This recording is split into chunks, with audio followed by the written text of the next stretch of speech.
श्री गुरु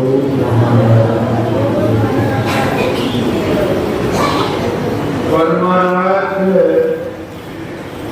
सदगुरु महाराज के प्रवचनों का पाठ महर्षि में सत्संग सुधा सागर से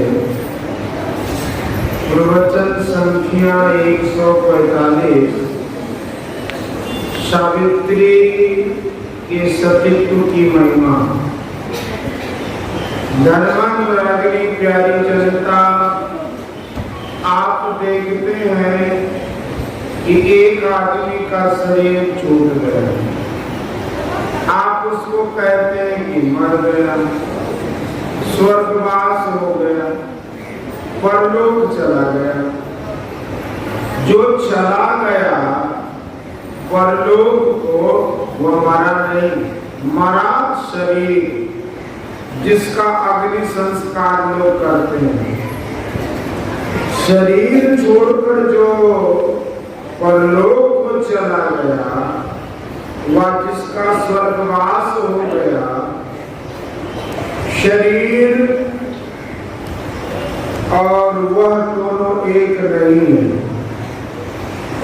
इसको अच्छी तरह समझा देने के लिए, जिनके घर में ऐसा होता है उनके यहाँ श्राद्ध क्रिया होती है,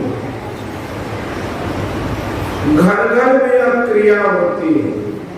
इस क्रिया को करते हुए जानना चाहिए कि शरीर और तुम एक नहीं हो। शरीर में रहने वाले की स्थिति मरने पर भी है। यह श्राद्ध क्रिया से ही लोगों को सीखना चाहिए। इस संबंध में लोग बहुत कुछ कह और पढ़ सकते हैं। महाभारत में कथा है सत्यवान और सावित्री की। सत्यवान अपने माता पिता के साथ जंगल में रहते थे। उनकी धर्मपत्नी सावित्री थी। सावित्री को नारद मुनि के द्वारा यह पता चल चुका था कि अमुक तिथि को सत्यवान की मृत्यु। जब वह तिथि आई तो उस दिन सावित्री ने सत्यवान से कहा कि आज आपके साथ मैं भी जंगल देखने जाऊंगा। सत्यवान ने कहा कि माता जी और पिताजी से आज्ञा ले लो, तब तुम मेरे साथ चल सकती हो। सावित्री जब अपने सास ससुर से अनुमति मांगने गई तो सास ससुर ने भी जंगल देखने की अनुमति दे दी। सावित्री अपने पति सत्यवान के साथ जंगल गई। जब सत्यवान लकड़ी काटने के लिए वृक्ष पर चढ़े तो उनके सिर में दर्द होने लगा। सत्यवान ने वहीं से कहा, मेरे सिर में बहुत जोरों का दर्द हो रहा। सावित्री ने कहा कि आप अविलंब नीचे आ जाइए। सत्यवान वृक्ष पर से उतरते ही मूर्छित हो गए। सावित्री उनके माथे को अपने जंघा पर रख कर बैठी रही। जब जमदूत आया तो सावित्री के तेज के सामने निकट नहीं पहुंच सका। जमदूत के लौटने पर यमराज स्वयं आए और सत्यवान के सूक्ष्म शरीर को लेकर चलने लगे। सावित्री उनके पीछे पीछे चलने लगी। यमराज ने पूछा कि तुम क्यों आ रही हो? कुछ वरदान मांगना हो तो मांग लो। सावित्री ने कहा कि मेरे सास ससुर अंधे हैं, उन दोनों को आंखें हो जाए। यमराज ने कहा एक वस्तु। यह कहा यमराज जब आगे बढ़े तो सावित्री फिर पीछे पीछे चलने लगी। यमराज ने पुनः पूछा कि और कोई वरदान मांगना हो तो मांग लो। सावित्री ने कहा कि मेरे सास ससुर का राज खो गया है, वो वापिस हो जाए। यमराज ने पुनः वरदान दिया। जब यमराज आगे बढ़ने लगे तो सावित्री फिर पीछे पीछे चलने लगी। यमराज ने पूछा, तुम्हें 2 वरदान दे चुका, तब फिर मेरे पीछे क्यों आ रहे हो? सावित्री ने कहा कि एक वरदान और दिया जाए, हुआ यह कि मुझे 100 पुत्र हो। यमराज ने सावित्री को यह वरदान भी प्रदान किया। जब यमराज आगे बढ़े तो सावित्री उनके पीछे पीछे फिर चलने लगी। यमराज ने जब देखा तो कहा कि तुम्हें 3 वरदान दे चुका, अब मेरे पीछे क्यों आ रही हो? सावित्री ने कहा कि जबकि आपने 100 पुत्र होने का वरदान दिया है, तब आप मेरे पति को ले जा रहे हैं, मुझे 100 पुत्र कैसे होंगे? सावित्री का प्रश्न सुनकर यमराज निरुत्तर हो गए और सत्यवान के सूक्ष्म शरीर को वापस कर दिया। यह है पापी व्रत धर्म की महिमा। इन आंखों से सूक्ष्म शरीर को नहीं देख सकता। सूक्ष्म शरीर और लिंग शरीर दोनों एक ही बात है। शरीर से केवल चेतन आत्मा ही नहीं निकलती, स्थूल शरीर से सूक्ष्म शरीर के साथ चेतन आत्मा निकलती। दूसरी बात यह है कि स्थूल शरीर मरता है, सूक्ष्म शरीर नहीं मरता। सूक्ष्म शरीर के भीतर कारण शरीर और उसके भीतर महाकारण शरीर, तब उनके अंदर चेतन आत्मा। स्त्रियों को पाति व्रत धर्म का पालन करना चाहिए और पति को चाहिए कि वे बहुत अच्छे बने, अपने बहुत बुरे हों और वे चाहे कि पत्नी पतिव्रता मिले। ईश्वर की सृष्टि में ऐसा होना तो असंभव नहीं है, लेकिन साधारणतया यह असंभव है। भगवान श्री राम की तरह एक पत्नी पर धारण करो और स्त्रियां पाति व्रत धर्म का पालन करो तो संतान अच्छी होगी। जितने शरीरधारी हैं सबके शरीर छूट जाएंगे। शरीर जब तक रहे तो सुखपूर्वक रहना चाहिए, दुख में रहना किसी को पसंद नहीं। अपने को तो सुख हो ही, लेकिन हमारे बाल बच्चे भी सुखपूर्वक रहे, इसके लिए जीवन भर चेष्टा लोग किया करते हैं। शरीर छोड़कर दुख में जाना, नरक में जाना कोई नहीं चाहता। जीवन भर सुख के लिए कोशिश करते हैं, शरीर छूटने के बाद भी सुखी रहे, इसके लिए भी कोशिश होनी चाहिए। इहलोक और परलोक में 2 तरह से रहते हैं। एक तो ऐसा कि जैसा शरीर वैसा लोक में रहना, सूक्ष्म शरीर से सूक्ष्म लोक में रहना। दूसरा किसी शरीर में न रहना। शरीर के अनुकूल लोक में रहने से कर्म के अंत होने पर फिर संसार में आना होगा। यहाँ तक कि भगवान श्री राम, भगवान श्री कृष्ण भी यहाँ आए। जय विजय को साथ हुआ तो 3 जन्मों तक कोई लोग राक्षस शरीर में रहे। किसी विशेष शरीर में रहने पर भी आना जाना लगा ही रहता है और रोना पड़ता है। भगवान श्री राम भी जन्म लेने पर शिशु लीला में रोए। शिशु काल के बाद लड़ाई झगड़ा हुआ, राक्षसों से लड़ाई हुई, फिर उनका विवाह हुआ, फिर सीता हरण हुआ, वहां राक्षसों से लड़ाई हुई और फिर कुछ दिनों तक सुखपूर्वक राज्य किया, किंतु उसके बाद फिर दुख हुआ।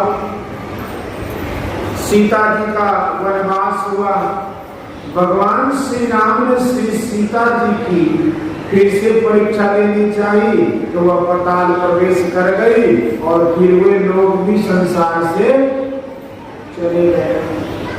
इसलिए कबीर साहब ने कहा कि तनदर सुखिया कोई का, जो देखा सो दुखिया हो, उदय अस्त की बात का तुम्हें सबका किया विवेका हो, घाटे बाढ़े सब जग दुखिया क्या गिरी बैरागी हो, सुखदेव अचानक दुख के डर से गर्भ से माया त्यागी हो, जोगी दुखिया जंगम दुखिया तपसी को दुख ना हो, आशा कृष्णा सबको व्यापे कोई मन न सुना हो, साच कहो तो कोई न माने झूठ कहा नहीं जाई हो, ब्रह्मा विष्णु महेश दुखिया जिन्हें हरा चलाई हो, अब रूप दुखिया भूप दुखिया रंग दुखी विपरीत हो, कहे कबीर सकल जग दुखिया संत सुखी मन की। इसलिए किसी भी शरीर में नहीं रहो, सब शरीरों से मुक्ति पाने के लिए संतों ने यत्न बताया और कहा कि इस बारंबार जन्म मरण के दुख से छूटने के लिए यत्न करो और करो, यत्न करो और डरो। वाणिज्य व्यापार वाले डरते हैं, व्यापार के समय में व्यापार नहीं करे तो पीछे हानि होती है, लाभ नहीं होता है। इस डर से जैसा करना चाहिए करते हैं, इसी तरह किसान भी अपने अपने काम करते हैं, विद्यार्थी भी डर के मारे पढ़ते हैं, पहले तो माता पिता के डर से, पीछे स्वयं ज्ञान होता है कि नहीं पढ़ेंगे तो नीचे गिरे रहेंगे, इस डर के मारे पढ़ते हैं। संत कबीर साहब ने कहा डर डर करनी डर परम गुरु, डर पारस डर सार, डरत रहे सो ऊपरे गाफिल था भगवान। आवागमन से छूटने के लिए ईश्वर की भक्ति एकमात्र उपाय है। अभी आप लोगों ने सुना कि कथा कीर्तन करे विषय भवसागर की नाव, अका कबीर जग तरन को नाही आन उपाव। कीर्तन गद्य पद दोनों में होता है। पहले सत्संग करना चाहिए, इससे ज्ञान होता है ये क्या करना है, समय को व्यर्थ नहीं होना चाहिए। आज कहे मैं काल बदलूंगा, काल कहे फिर काल, आज काल के करत ही अवसर जासी चाल, काल करे सो आज कर, आज करे सो अब पल में पर होएगा बहुरी करेगा कब। फिर कहा कि जिब्या में बंधन दो और बोलने का बंधन जिब्या में दो, जिससे सबो गुण की वृद्धि हो, वह खाओ। स्वाद की चीज को विशेष मत खाओ, रजोगुण और तमोगुण वाला भोजन नहीं खाओ। सत्य बोलो, प्रिय बोलो। मनु महाराज ने कहा है कि सत्यम कुर्यात प्रियम कुर्यात न कुर्यात सत्यम अप्रियम। कबीर साहब ने कहा कि साधु सोई सराइये, सांची कहे बनाए, कर टूटे कहे फिर जुड़े, कहे फिर भरत न जाए। जिसको खाने और बोलने का हिसाब नहीं, सांस झूठ का हिसाब नहीं, उससे परहेज रखो, लेकिन उससे बैर नहीं करो। परहेज रखो लेकिन बैर नहीं करो। अभी पाठ हुआ था कि निर्बंधन बंधा रहे, बंधा निर्बंध हो, कर्म करे करता नहीं दास कहावे सो। जो अपने को बंधन में नहीं रखता है वह बंधन में रहता है, और जो अपने को बंधन में रखता है वह अपने को कर्तापन से मुक्त करके रहेगा तो बंधन मुक्त हो जाएगा। सत्य नहीं बोलने के बंधन से सत्य बोलने का बंधन है। जोर चोरी नशा हिंसा और बेविचारी पंच पापों को छोड़ो और सत्य अहिंसा अस्ते अपरिग्रह ब्रह्मचर्य इन पंचशील का पालन करो। भगवान बुद्ध ने बहुत दिन पहले इसका उपदेश दिया था। जो इन पंच पापों को नहीं करने का बंधन लेता है वो संसार में अच्छा रहेगा और परलोक मोक्ष मार्ग में भी अच्छा से रहेगा, देश में अच्छा से रहेगा, समाज में भी अच्छा से रहेगा। इसी समय पहले राजा के अधिकार में, एक राजा के अधिकार में आदेश था, वह सूर्य के समान तपता था, उसको आहिस्ते आहिस्ते अमर कर दिया गया। उससे अस्त्र शस्त्र से लड़ते तो भारत उससे सकता नहीं, क्योंकि इसके पास हथियार ही नहीं था। महात्मा गांधी हाल में अगुआ हुए, उन्होंने सत्य और अहिंसा पर बहुत जोर दिया। वैसे तो ये पांचों को यानी पंचशील को धारण किए हुए थे। सत्य अहिंसा का पालन करते करते वर्षों गुजर गए, लोग अपने को दुख में डालते गए, क्योंकि वे लोग को कैद करते थे, फांसी पर चढ़ा देते थे। लेकिन होते होते ऐसा हुआ कि अंग्रेज मित्र की तरह यहाँ से चले गए। उनकी समझ में आ गया कि इन पर अब हम शासन नहीं कर सकेंगे, वो चले गए। हमारे प्रधानमंत्री पंडित नेहरू ने दूर दूर देशों में जाकर पंचशील का पालन बताया, शांति का संदेश दिया, इसलिए बहुत देश शांत है।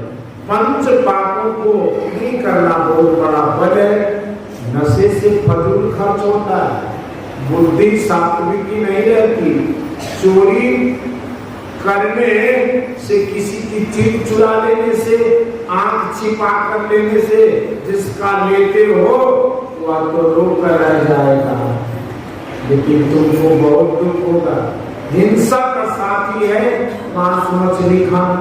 इस पर कबीर साहब ने कहा कि मांस मछलियां खाते हैं, सुरा पान से सोनर जर से जाएंगे जो मूली की खेत। जो मांस मछली खाते हैं, नशा पीते हैं, वे धर्म के खेत से ऐसे उखड़ जाते हैं जैसे खेत से मूली। नशा एक ही तरह का नहीं है। शरीर की सुंदरता, शरीर के बल से भी मद होता है, तन मद। विद्वान को स्फूर्णा अधिक होती है, इनको मन मद होता है। इसलिए कबीर साहब ने कहा कि मद तो बहुत भांति का, ताही न जाने को तन मद, मन मद, जाति मद, माया मद सब लोग, विद्या मद और गुण मद, राज मद गुण मद। इतने मद को रद्द करे और तब पावे अनहद। संतों की वाणी को सुनिए और उनके अनुकूल चलिए तो संसार सागर से पार हो जाएंगे और संसार में प्रतिष्ठित भी रहेंगे। जो धनी है, विद्वान है, वे पंचशील का पालन नहीं करते तो लोगों के हृदय में उनका आदर नहीं रहता। काम लेने के लिए भले ही लोग उनकी प्रशंसा कर दें, लेकिन हृदय में उनका आदर नहीं रहता। जो पंचशील का पालन करते हैं उनका कर्म परलोक पाने में मदद करता है और इस लोक में भी वे सुखी रहते हैं। बोलिए श्री सद्गुरु महाराज की जय। यह प्रवचन सुपौल जिलांतर्गत श्री संतमत सत्संग मंदिर मचहा ग्राम में दिनांक 17/7/1959 ईस्वी के सत्संग में हुआ है। बोलिए श्री सद्गुरु